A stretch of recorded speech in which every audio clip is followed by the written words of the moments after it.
वही रोज मेरे घर आए हुए थे, पुरानी बात है। तो मैं ना कभी तो मुझे एक अजीब बेचैनी सी लग जाती है ना, कोई मेहमान आ जाए तो मैं पहले उनके सामने इधर बैठा, थोड़ी देर बाद इधर उठ के बैठ गया, थोड़ी देर बाद इधर उठ के बैठ गया। तो वो गपशप में मुझे कहते तुम पहले टिक के तो बैठ जाओ, तुम जब से मैं आया हूँ 10 मिनट में 3 दफा तुम अपनी जगह तब्दील कर दी हो। अच्छा, मुझे लगा तो बहुत जोर से मैंने उसे कहा, आपने ये नहीं बताया कि आप ट्रेनर हैं? नहीं, मैंने उसको इससे ज्यादा इंटरेस्टिंग बात बताई। मैंने उसे कहा काशिफ, किसी का नाम काशिफ तो नहीं है, उसका असल नाम काशिफ है। कहता मैंने कहा काशिफ तुम माशाल्लाह इतने हेल्दी हो, मुझे वहां से पूरे नजर नहीं आ रहे थे। तो मैं इधर आके बैठा, थोड़ा सा यहाँ से देखा और बाकी का यहाँ से बैठा। तो ट्रेनर को ये होता है कि उसको ना, जैसे अमर साहब ने कहा मैं यहाँ से आके देखता हूँ लोग कैसे नजर आते हैं, तो मैं भी आज सोच रहा था कि वहाँ पे खड़े खड़े ट्रेनर भी बोर हो जाता है। तो मुझे थोड़ी सी चलने फिरने की इजाजत जो है वो आप दोस्तों की तरफ से चाहिए होगी। अच्छा जनाब, सॉफ्ट स्किल्स के बारे में किसी ने कुछ सुना है? कोई इसमें शेयर कर सकता है कोई बात? जी प्लीज कीजिए सर। देखिए, हमारे पास 2 किस्म की स्किल्स होती हैं मोस्टली, जो हम अपनी वी ट्राई टू, मैडम थोड़ा सा मुझे जो है तवज्जो चाहिए होगी थोड़ी सी, सॉरी। वो मोस्टली जब भी हम एम्प्लॉयमेंट की बात करते हैं 2 किस्म की स्किल्स को हम हाईलाइट करने की कोशिश करते हैं, एक सॉफ्ट स्किल, एक हार्ड स्किल्स। जनरली जिनको हम सॉफ्ट स्किल कहते हैं, जिसकी आज इस 2021 में एंड अबव 30 तक जो अभी तक कह रहे हैं कि मॉडर्न स्किल्स की रिक्वायर्ड है। तो सॉफ्ट स्किल में आपका क्रिएटिव थिंकिंग है, जिस तरह आपकी प्रॉब्लम सॉल्विंग अप्रोचेज़ हैं, ठीक है। तो ये इस किस्म की स्किल, आपको राइटिंग भी जो स्किल्स हैं वो सारी आपकी सॉफ्ट स्किल्स में आती हैं। दूसरी, जब हम हार्ड स्किल्स की बात करते हैं, सपोज आपको कोई टेक्निकल काम आता है, फॉर एग्जांपल उसमें आपकी अलाइनमेंट भी हो सकती है, मैन्युफैक्चरिंग से रिलेटेड भी हो सकती है, आईसीटी से रिलेटेड भी हो सकती है, एआई से भी रिलेटेड हो सकती है, और हो सकता है ब्लॉकचेन या इस किस्म की चीज़ें हों। तो एनीथिंग जो आपको फिजिकल इन्वॉल्वमेंट जिसमें आपकी ज़्यादा हो, तो हम मोस्टली उसको हार्ड स्किल्स की तरफ लेके जाते हैं। ये टॉप रिज्यूम की डेफिनेशन उनको। बाकी सॉफ्ट स्किल में जनरली हमारी अप्रोचेज हैं, जिस तरह क्रिएटिव थिंकिंग आ जाती है, हमारे पास प्रॉब्लम सॉल्विंग अप्रोचेज आ जाते हैं। हो सकता है एमएस वर्ड और ऑफिस पे काम करना भी सॉफ्ट स्किल्स में आ जाता है। Thank you very much. मेरा ख्याल है you have already covered a lot. Hardcore skills हैं, मसलन आपको वेल्डिंग आती हो, आपको प्रॉपर कंस्ट्रक्शन का काम आता हो, पढ़ाई का काम आता हो, इस तरह की हार्डकोर स्किल्स हैं। ये आपको सिर्फ ट्रेनिंग से नहीं सिखाई जा सकती, इसके लिए बड़ी लंबी अप्रेंटिसशिप और ये चाहिए। जो सॉफ्ट स्किल्स हैं वो ये कि आप उस काम को करने के लिए जो आपको स्किल्स चाहिए। मिसाल के तौर पे अगर कोई आप देखिए कि आप खुद इस बात का काफ़ी वो करते होंगे कि किन दुकानदारों के साथ या किन लोगों के साथ आप मामला तय करना चाहते हैं, जिनके साथ आप कम्युनिकेट अच्छा कर सकते हैं। हो सकता है आप यकीनन जानते होंगे कि फलाना मिस्त्री बहुत अच्छा है, फलाना दर्जी बहुत अच्छा है, फलाना बढ़ई बहुत अच्छा है, या और सर्विसेज जो हम करते हैं, फलाना दुकानदार बहुत अच्छा है, लेकिन उनका रवैया अच्छा नहीं है, इसलिए हम उनके साथ नहीं चल पाते। तो ये जो काम है कि जिसमें अपने काम को यानी दूसरे तक पहुंचाने के लिए, उस काम को बेहतर करने के लिए जो स्किल्स इस्तेमाल होती हैं उसको हम सॉफ्ट स्किल्स कहते हैं। वो ब्रॉडर सी एक डेफिनेशन है, कोई छोटी डेफिनेशन नहीं है। आप जैसे कह रहे हैं वो भी बिल्कुल ठीक है कि जो चीज़ें जो हैं वो उस काम को करने में हमें मदद देती हैं, और मेरा ख्याल मेरा मकसद नज़र भी यही है, लिहाजा इस गोल को और नहीं पीटते वरना ये फट जाएगा। दूसरी मानो सॉफ्ट स्पोकन होना चाहिए। Soft spoken is one of the soft skills. Yes, that's right. Time management is also soft skills. Decision making is a soft skill. Interpersonal. Think tank. मैं भी उसके ना उसकी तरफ आऊँगा। Soft skills क्या होती हैं? अगर ये चल जाए आज तो।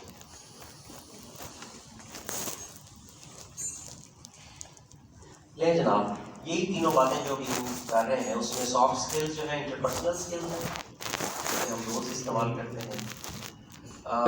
इसमें अगेन वही वाली बात है कि ये नहीं कि मैं मसलन टेक्निकली मैं क्या हूँ, ये इम्पॉर्टेंट है कि मैं उस टेक्निकल नॉलेज को यूज़ कैसे कर सकता हूँ, ये है इम्पॉर्टेंट। ठीक है ना। ये सारा कंटेंट अगर मुझे ज़बानी भी याद हो जाए, जो कि मुझे नहीं याद कि जो आउटगोइंग हैं आपके माइग्रेंट वर्कर्स, उनको किस तरह से आपने क्या क्या बताना है, ये बेशक सारा भी याद हो जाए, लेकिन अगर आप जैसे सारे दोस्तों ने बताया कि आपकी प्रेजेंटेशन स्किल्स अच्छी नहीं होगी, स्पीकिंग स्किल्स अच्छी नहीं होगी, इंटरेक्ट करने की स्किल्स अच्छी नहीं होगी, तो वो उस पूरे कंटेंट का कोई फ़ायदा नहीं। लिहाजा सॉफ्ट स्किल्स को कहते हैं कि ये वो नहीं है जो हम हैं, ये वो है जैसे हम दिखना चाहते हैं, ये वो मैटर करती हैं। सॉफ्ट स्किल्स हमें अपना काम करने में भी मदद देती हैं, और सॉफ्ट स्किल्स जो है उनमें एक लॉन्ग क्रैक भी शामिल है, जैसे आप सब दोस्त कह रहे थे। कम्युनिकेशन सर जैसे आप कह रहे थे, सॉफ्ट स्पोकन होना, उससे आपका ये मुराद है कि कम्युनिकेट अच्छा कर सकें। इंटरव्यूइंग स्किल्स, ताकि आप क्वेश्चन कर सकें। अभी हमने क्वेश्चन डीलिंग्स के बारे में बात की, प्रॉब्लम सॉल्विंग है, कॉन्फ्लिक्ट मैनेजमेंट, ये सारी मुख्तलिफ स्किल्स हैं। सॉफ्ट स्किल्स इंपॉर्टेंट क्यों हैं जनाब? टेक्निकल स्किल्स को जो है ना सॉफ्ट स्किल्स के जरिए ट्रांसफर किया जाता है, ठीक है। जैसे कि अब हम एक टेक्निकल एजेंडा है बेसिकली हमारा, जो कल सारा दिन लगेगा, लेकिन हम उसके साथ साथ ये सॉफ्ट स्किल्स को भी लेके चल रहे हैं, क्योंकि ये मीडियम है, इसने उस नॉलेज को ट्रांसफर करना है फ्रॉम ब्रीफिंग ऑफिसर या from us to the migrant workers. तो हम सारे उन स्किल्स को सीखने के पाबंद हैं, जो कि इस नॉलेज को ज़्यादा से ज़्यादा मटेरियल को अच्छे तरीके से कन्वर्ट कर सकें, क्लाइंट्स को अपने पहचान सकें, स्टेक होल्डर्स जो हैं उनके साथ कम्युनिकेट कर सकें, हम मोटिवेट कर सकें लोगों को, परसुएड कर सकें। इस वक्त परसुएशन भी चाहिए होती है, ठीक है। Gain confidence and cooperation of others, इसमें जो लोग आपने देखा होगा जिनकी अच्छी इंटरपर्सनल स्किल्स होती हैं, वो अमूमी तौर पे दूसरों के साथ बहुत अच्छा उनका यानी रिलेशनशिप होता है, प्रोफेशनल भी और पर्सनल भी, जिसमें कि वो ज़्यादा बुरे रवैये के लोगों के निस्बत वो बहुत खुश रहते हैं। डिस्प्यूट्स, वर्क स्टेशन के ऊपर, वर्क प्लेस के ऊपर जो डिस्प्यूट्स आते हैं, अगर आपकी सॉफ्ट स्किल्स अच्छी हो तो आप वो डिस्प्यूट से भी अच्छा कर सकते हैं।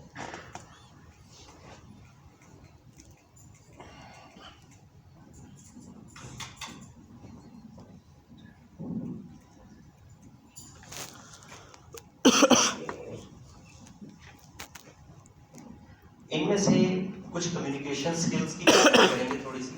मैंने जैसा बताया ये सिर्फ इंट्रोडक्शन है, इन स्किल्स को ये इस वक्त इम्पॉर्टेंट नहीं है, क्योंकि आप भी नए नहीं हैं इन मौज़ूआत से, ये मुझे पता है। सिर्फ एक रिफ्रेश करने के लिए कि हमारा जो मैसेज है, मसलन यहाँ मैं जो खड़े होकर बोल रहा हूँ एज ए ब्रीफिंग ऑफिसर, वो क्लियर होना चाहिए, सिंपल होना चाहिए, डायरेक्ट टू द पॉइंट होना चाहिए। थोड़ा थोड़ा फ़र्क है इनमें कि क्लियर क्या है, सिंपल क्या है और डायरेक्ट क्या है, ठीक है ना। तो इसकी डिटेल में जाने की जरूरत है। कोई एग्जांपल देना, कोई इनडायरेक्ट मैसेज कोई एग्जांपल दें।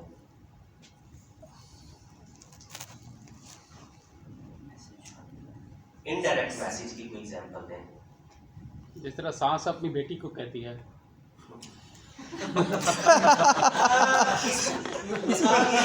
इसमें करैक्टर तब्दील कर देता हूँ। मिसाल ये रखते, मैं इसमें करैक्टर तब्दील कर देता हूँ। मैं सुबह जब इनॉग्रेशन जब की, तो मैं हकीकत में डोनर का नाम लेना भूल गया, यहाँ मौजूद नहीं थे। तो हमारी जो है डायरेक्टर साहबा, उन्होंने मुझे कहा कुछ तुम अगर उनका भी शुक्रिया थोड़ा अदा कर दो तो डोनर्स का। तो मैंने कहा हाँ शुक्र है। मैं तो सोच रहा था वो होंगे तो उनका शुक्रिया अदा करें, वो नहीं थे, लेकिन फिर तो उन्होंने कहा उनका रिकॉर्ड रहनी चाहिए। तो वो भी ये तो क्या डायरेक्ट था। ये डायरेक्ट फीडबैक था। नहीं, उन्होंने डायरेक्ट आपकी क्लास ली थी, ये डायरेक्ट और इनडायरेक्ट नहीं था। ये डायरेक्ट काम। अगर ये हम क्लास समझना शुरू करें फिर तो मैं खुद सोच ही फिर तो मैं खुद सोच ही कर रहा हूँ। ये क्लास नहीं है तो आम बात। ये तो फिर वो वही जाने जिसको उसमें इनडायरेक्टली आपको मैसेज देना। ये है इनडायरेक्ट, ठीक है। कि उर्दू में क्या कहते हैं इसको? बिला वास्ता। बिला वास्ता तो कहते हैं। मैं कोई अच्छी सी ज़र्बुल मिसल सोच रहा था।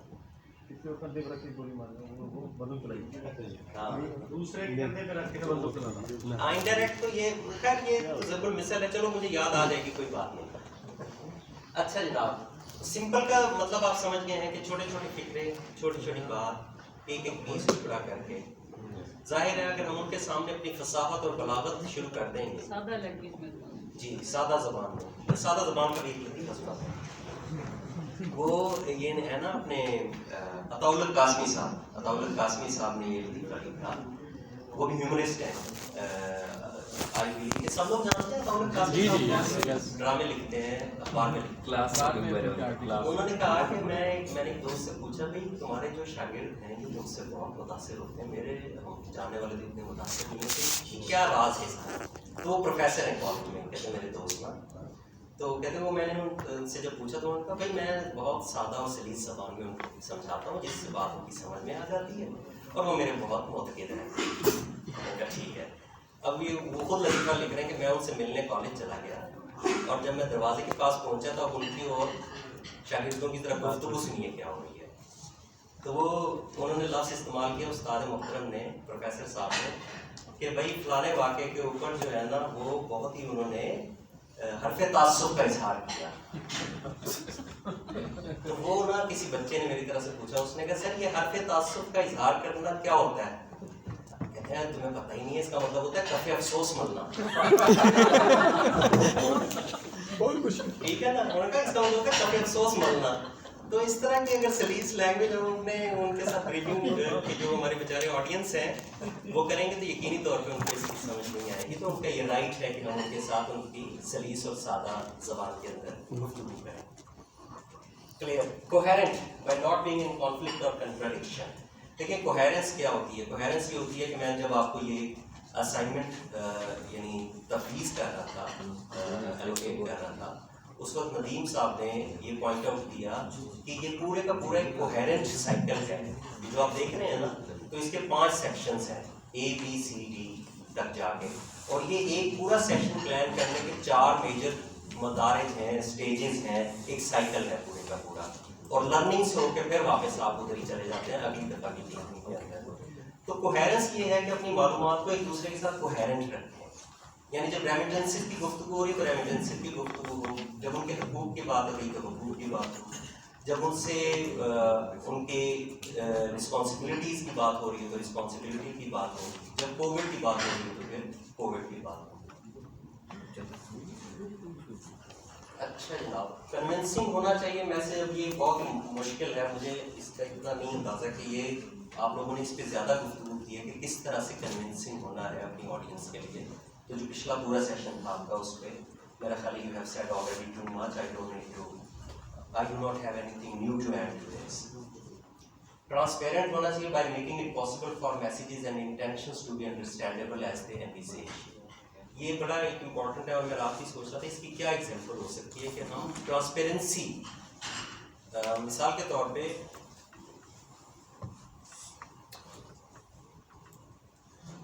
मुझे किसी ने बताया कि मसलन एक दफ्तर में वो चले गए और जाके उन्होंने कहा कि ये मेरी वेरिफिकेशन है। तो जो बाहर साहब थे, साहब के बाहर दरवाजे पर ये साहिबा थी, अंदर साहिबा थी, तो उन्होंने कहा कि अच्छा आप ऐसा कीजिए, तशरीफ़ रखिए, मैं अभी इस मामले को देखता हूँ। अब अमूमी तौर पे ये इतना अच्छा को ट्रीट करता नहीं है दफ्तरों में जाके, यानी आपको इस इज़्ज़त और तकरीम के साथ भी रिसीव नहीं करता। तो वो उन साहब को लगा कि शायद ये is also looking for some favour to me to repay him. तो उन्होंने बाद में उसको कुछ एक्सटेंड करने की कोशिश की, तो उसने कहा नहीं मेरा ये हरगिज़ मतलब नहीं था, मैं वैसे ही अच्छा हूँ, यानी मुझे इस बख्शीश की ज़रूरत नहीं। तो कई दफ़ा ये होता है कि अब चूँकि चेंज आ रही है ना हमारे अंदर, तब्दीली आ रही है कि अब सर्विस सेक्टर सारे का सारा बदल रहा है, चाहे गवर्नमेंट हो चाहे कोई भी हो। अब गवर्नमेंट जितनी अच्छी सर्विसेज इस वक्त कर रही है अपनी, मेरे घर के पड़ोस में आपका जनाब प्रोटेक्टरेट है, और वो मुझे मैं दिन रात यानी पहुंचा तो मुझे किसी से पूछना पड़ा कि आज कोई खास दिन उन्होंने कहा कि 24 घंटे चलता है राउंड द क्लॉक, जो वो वाला ऑफिस है, नॉट प्रोटेक्टरेट बट जो उसका नादरा का उसी में हाउस करना जी। तो सर्विस सेक्टर में बहुत तब्दीली आ रही है, तो हमें बहुत अपने आप को ट्रांसपेरेंटली बनाना पड़ेगा ताकि उनको पता हो कि हम जो इन्फॉर्मेशन दे रहे हैं ये सिर्फ उनको डराने के लिए नहीं दे रहे, ये एग्जैक्टली इसीलिए दे रहे हैं कि हम उनका भला चाहते हैं। ठीक है ना, जब हम उनको बता रहे होते हैं कि देखो वहाँ पे अगर कहीं इधर उधर थूका तो वो पकड़ के ले जाएंगे, खुदा न खास्ता कोई चीज़ गड़बड़ तुम्हारे पास से निकल आई तो भी तुम्हें ले जाएंगे। और वो इसलिए तो नहीं कि हम उन्हें डिस्करेज कर रहे हैं या डरा रहे हैं, तो उसको बताना ज़रूरी है कि भाई ये बातें तुम्हारी भलाई के लिए हैं, ये नहीं है कि हमें इससे कोई फ़ायदा होने वाला है। जसनफर जरा मेरे पास है। अच्छा, ये verbal communication, explaining, reinforcing, paraphrasing, rephrasing, expressing, summarizing, validating और encouraging, ये कुछ वर्बल कम्युनिकेशन के एलिमेंट्स हैं, कुछ उसके टिप्स हैं या उसकी कुछ गुड प्रैक्टिसेस हैं। इसमें से आप चाहते हैं कि किसी के ऊपर हम डिस्कशन करें? एक्सप्लेन करना, एक्सप्लेन तो हम बहुत ही अच्छा है, बल्कि कई लोग इतना एक्सप्लेन करते हैं कि वो अगले की असली बात भी भूल जाती है, अगला भी भूल जाता है, अगला भी भूल जाता है मुझे क्या एक्सप्लेन किया जा रहा है। क्योंकि मैंने देखा है, मसलन अगर आप किसी ऐसे मौजू पर बोलें जिस पर आपकी मालूमात ना हो, ये मेरे साथ होता है, मैं बिल्कुल आपको खुल के बता रहा हूँ, मुझे खुद नहीं पता होता मैं किधर पहुँच गया और मैं क्या कर रहा हूँ, क्या एक्सप्लेन कर रहा हूँ। तो आप देखते हैं कई लोग अक्सर मुज़ाकरों में बिल्कुल क्लूलेस फिर रहे होते हैं कि कोई पता नहीं उनकी डिस्कशन किस तरफ जा रही है, वो खुद भी बेचारे क्लूलेस होते हैं उस पर, क्योंकि जिस मौजू का आपको पता है इस पर तो आप बहुत नफा तुला होते हैं, जिसका आपको नहीं पता उस पर आप घंटों बोल सकते हैं। तो explaining, reinforcing, using encouraging words, reinforce करना, इसको एक और इसके लिए टर्म यूज होती है, जैसे थपड़ी देना नहीं होता, स्ट्रोकिंग, स्ट्रोकिंग है, पॉलिश। स्ट्रोकिंग ये होता है मसलन जैसे आप फॉर एग्जांपल आप यस आप बिल्कुल ठीक कह रहे हैं, इसको थोड़ा और ज़्यादा बताएं, ये एनकरेज करें, आप ठीक कह रहे हैं, आपकी बात इंपॉर्टेंट है, यानी थोड़ा सा इंटरपर्सनल स्किल्स हैं ये भी, ठीक है ना। अगर आप कहेंगे नहीं नहीं बिल्कुल ये बात ऐसी है नहीं है, होती ठीक है वो बात, लेकिन हर आदमी का अंदाज़े बयान मुख्तलिफ होता है, तो ये भी देखना ना, सामने बैठने वाला फर्द तो नहीं ना ट्रेनर है, या वो तो नहीं बेचारा ये सारी बातें, उसका सवाल हो सकता है बहुत सिली भी हो, तो बहुत सिली सवालों को भी बहुत आप लोगों ने अच्छा बताया कि उसको बहुत रिस्पेक्ट के साथ और इन चीज़ों के साथ हैंडल करना है, क्योंकि ये हमारी रिस्पॉन्सिबिलिटी है कि हमारी इंफॉर्मेशन उन तक ठीक होनी चाहिए, वो जैसे भी है, ठीक है ना, कि बड़ा ह्यूमनिस्टिक हमें इसमें रहना पड़ेगा। पैराफ्रेजिंग और रीफ्रेजिंग में क्या फ़र्क है, कोई दोस्त मुझे समझाए, क्योंकि मुझे यकीन कीजिए कि इसमें कन्फ्यूजन है। पैराफ्रेजिंग तो ये हो गया ना कि मसलन आपने मुझसे कुछ कहा तो मैं आके उसको अपने लफ्ज़ों में बयान कर, जैसे फर्स्ट में एक्सप्लेन किया उसको हमने थोड़ा सा पैराफ्रेज किया, थर्ड में उसे हमने पैराफ्रेज कर दिया। फिर रीफ्रेजिंग क्या है ऐसे था, बताएं? हो सकता है किसी और शख्स ने उसको डिलीवर कर दिया, किसी और शख्स ने उसको किसी और तरह से कहा, ये बात बिल्कुल काफ़ी हद तक मैं इस मिसाल को यानी अप्लाई करने की कोशिश करता हूँ। जी जी जी बिल्कुल, पैराफ्रेजिंग तो यही है कि मैं फॉर एग्जांपल होटल वालों ने मुझे फॉर एग्जांपल कहा कि हम हर फर्द को जो है वो कोशिश करेंगे कि सैनिटाइज़र को, एक एग्जांपल के तौर पर, अब मैंने आके उसको अपने लफ्ज़ों में आपको बताया कि अच्छा जी हम आपको सैनिटाइजर्स देंगे और भरपूर देंगे और इस तरह से देंगे कि आप कोशिश करेंगे थोड़ी सी चाय में भी मिलाएं, ठीक है। अब ये मैंने उसको अपने वर्ड्स में पैराफ्रेज कर दिया। अब मैं रिफ्रेश करूंगा कि जीशान ने आके आज ऐसा कहा सैनिटाइजर, रिफ्रेजिंग जिस तरह हम मोस्टली रिसर्च पेपर में लिखते हैं कि फिलहाल ने ये कहा था और उसको आप कंटिन्यू करें, yes same message in other words. Exactly, उस पर मैं मिसाल देता हूँ कि मैं एक प्रोफेसर साहब, और ये सच्चा वाक़या, मैं बिल्कुल एग्जैगरेट नहीं कर रहा हूँ, मेरे पास मिसालें बिल्कुल सच्ची हैं सारी।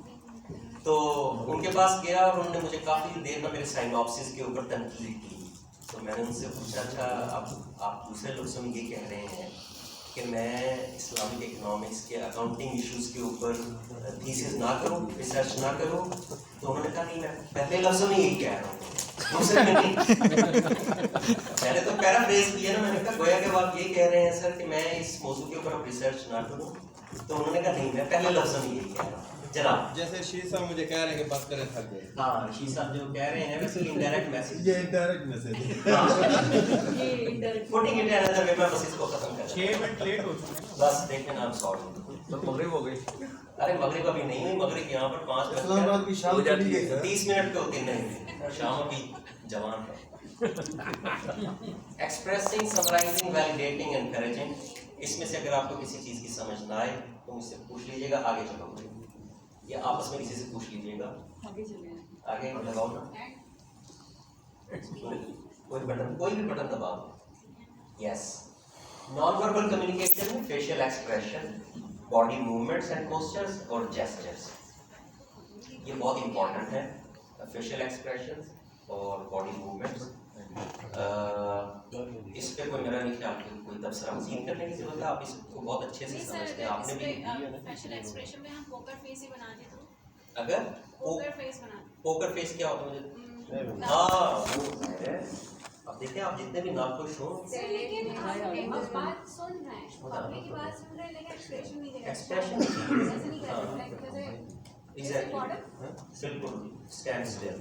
तो बिल्कुल ठीक है, फेशियल एक्सप्रेशन इंपॉर्टेंट है और बॉडी मूवमेंट्स भी। जितने आपकी बॉडी में, मैं आप थिंक कीजिए सुबह जो शबरी कर रहे थे, मैं हमेशा उनको सुन के ना मुझे एक तो एनर्जी बड़ी मिलती है। वो हर सेशन को ना इस तरह से समझ के करता है हमें जैसे ये मेरा आखिरी सेशन, इतनी उसके अंदर एनर्जी है और फिर उसके अंदर जज्बा है और उसी ने फिर उसको ना बहुत अच्छा प्रेजेंटर भी बना दिया।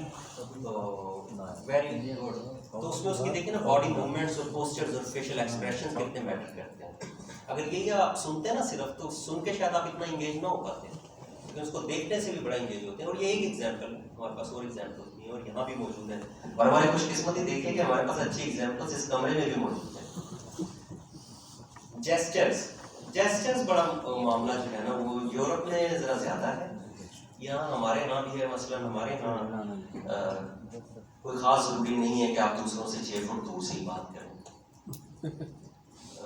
तो इसलिए हमारे यहाँ जेस्चर्स का इतने इश्यूज नहीं है, लेकिन फिर भी ये किसी हद तक मैटर करते हैं। वैसे आप सखर में थंब दिखा दें तो बता देगा आपको। अच्छा वहाँ भी बहुत बुरा समझा जाता है, बुरा समझा। अच्छा, हालांकि हम आपस में एक दूसरे को गुड लक करते हैं ना, मतलब जनरली वो असल में फ़र्क है ना, इसको आप ऐसे करते हैं, आप ऐसे करते हैं। हाँ जी, तो बिल्कुल ठीक है। तो जेस्चर्स आर वेरी इंपॉर्टेंट। कोई और बटन दबा दो, बस। आई कांटेक्ट की आपने बात की थी। Paralanguage refers to how we say what we say. I contact में तो कोई इशू नहीं है, सब एवरीबॉडी नोज कि eye contact is very important. लेकिन जिस तरह से आप मेरे साथ आई कांटेक्ट कर रहे हैं, थोड़ा सा स्केरी है।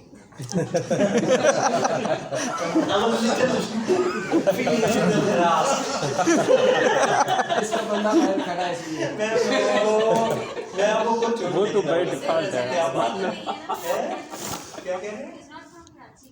He is not from Karachi, वो है यहीं से। वो एक्चुअली बाय डिफॉल्ट है ऐसे। अच्छा ये भी देखिए, ये जो मैंने इनके साथ किया है और मैं वाहिद साहब के साथ भी सकता हूँ, लेकिन थोड़ा सा इसमें होता क्या है, ये हमारा एक कल्चरल वो है ना कि वो ये भाई इनकी मेहरबानी अगर मुझे अपना एज फैलो समझें, अगरचे हम बहुत करीबी एज फैलो नहीं होंगे, तो लेकिन वो इज यंगस्टर, तो we have more chances to interact with each other easily. नहीं शान साहब भी वह मैं ਤੁਹਾਡਾ फ्रैंकली अच्छा गुड फिर तो ठीक है, फिर चलेगा। पर्सनल स्पेस का जैसे हम सुबह भी कह रहे थे, अब तो कोविड ने हर किसी को वैसे ही 6 फुट दूर कर दिया। उन्होंने कहा ये इंसानी इस काबिल ही नहीं है कि ये इकट्ठा हो सके, 6 फुट दूर होकर रहे हैं दूसरे से। आप लोगों ने साबित कर दिया कि इकट्ठा होकर इस ड्राइव्स को बना क्या दिया। ये वैसे मेरी अपनी इंटरप्रिटेशन है कि हाँ हमने छेड़छाड़ की है ना इकोसिस्टम के साथ। सही कह रहे हैं। कहाँ से आया ये, किस तरह से ये सारा कोविड बना है। देखें वेट मार्केट्स देखें, मलेशिया में भी हैं, इंडोनेशिया में भी हैं, चाइना में है, पूरे ईस्ट एशिया के अंदर है, कोरिया में है। पिछले 40 सालों में चौथी या तीसरी इस किस्म की बड़ी पैंडेमिक सिर्फ इसी वजह से फैल रही है। साइंटिफिकली अब ये साबित हो गया कि आप इकोसिस्टम के साथ बहुत हर चीज़ खाने के लिए नहीं बनी, टू बी क्लियर, ठीक है ना। हराम हलाल की अपनी अलग है, लेकिन उसके बावजूद से हट के बियॉन्ड उससे चले जाए तो जरूरी तो नहीं भाई जो सड़क पर चल के ले जाए उसको खा छोड़ें, जवानों को भी खा छोड़े यार, खुदा भी तो छोड़ दो। ये सारी कुदरत ने खाने के लिए नहीं बनाई। तो इसलिए ये पर्सनल स्पेस भी अब मैं समझता हूँ कि हमने खुद क्रिएट की है, हम खुद इसके जिम्मेदार हैं, हमने खुद इसका ख्याल नहीं रखा और आखिरकार इकोसिस्टम ने हमें अब मजबूर कर दिया कि हम फासले करें। तो इसलिए अपनी पर्सनल स्पेस खासतौर पे जो ब्रीफिंग ऑफिसर्स हैं, चूँकि आप लोगों के यहाँ जब लोग आते हैं तो हमने तो आते हुए आपका सब आप वहाँ भी का टेम्परेचर तो होता है, but you still don't know कि आप एक्सपेक्ट कर सकते हैं कि आपके पास हो सकता है कि कई हिडन केसेस को उस ग्रुप में, जो जिसका किसी का भाई, किसी की बहन, किसी का रिश्तेदार, किसी का दोस्त है, बाप पता नहीं कहाँ से मिल के आ रहे हैं, तो there could be several careers. Nishan साहब, प्रोटेक्टर में कुछ अर्सा हमने जो है ये जब पीक पे था कोविड, तो हमने मैंडेटरी कर दिया था कोविड-19 का टेस्ट। तो वो लोग क्योंकि अनपढ़ काफ़ी जाते हैं तो directly collect their report from laboratory और वो डायरेक्ट प्रोटेक्टर में आते थे। ठीक है, तो उनका पॉजिटिव रिपोर्ट कई लोगों का जिनको खुद भी पता नहीं होता था कि ये हमारा है।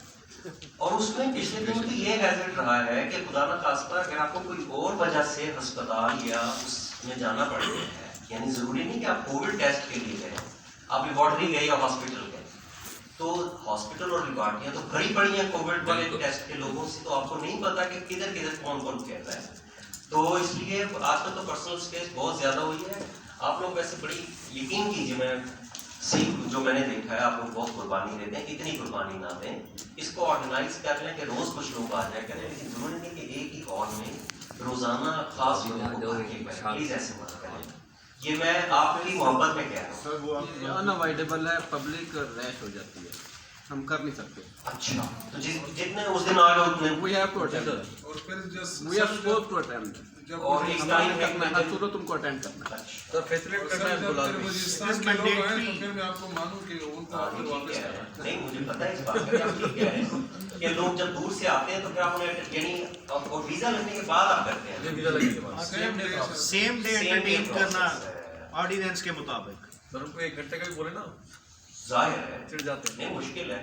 तो फिर कितने लोग, मसलन मंडे तो नहीं, लेकिन कोई कैपेसिटी ऑफ द हॉल भी तो शुड बी टेकन इनटू उसका कंसीडरेशन। हमारी पार्ट वाइज कर लेते हैं, अच्छा, रोटेशन में रखते हैं, जैसे जैसे आते हैं लोग वैसे वैसे डिस्पर्स होते जाते ठीक है। मुझे सिर्फ उसका ये है कि आप अपना भी ख्याल रखें कि अगर 300 लोगों को मंडे वाले दिन भर लिया आपने, तो वो बहुत यानी आपकी वल्नरेबिलिटी बहुत हुक्म ज़्यादा रब्बी पे जी रहे हैं, इसमें हुक्म रब्बी पे। तो मेरा भी है, वैसे हम सब भी उसमें ही हैं।